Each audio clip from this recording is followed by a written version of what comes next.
Hindi na bago para sa ibang tao na matakot sa mga aso. Sila ay malalaki, mabilis, maiingay at agresibo. Ngunit sila din naman ay mapagmahal, kagaya lamang nating mga tao. Tandaan natin na ang ugali ng aso ay siya ring refleksyon ng mga nagmamay-ari nito. Kung gusto nyong malaman kung anong breed ang laging beast mode, just keep on watching. Huwag kalimutang mag-like, subscribe, at i-click ang notification bell para updated kayo sa aming susunod na mga video.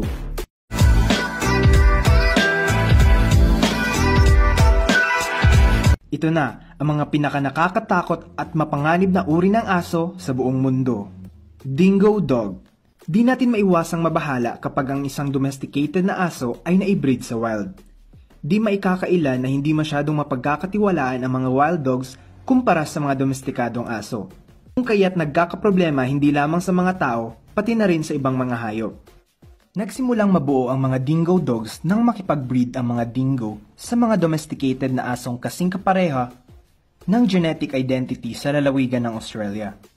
Ngunit may ilan naman sa mga breed na ito na sadyang gawa ng mga tao. Ang resulta? Isang independent at matalinong hybrid. Kasama na rito ang sikat na Australian cattle dog na unang nabuo noong 1800s. Ngayon, kapansin-pansin ang mga dingo dog sa Australia.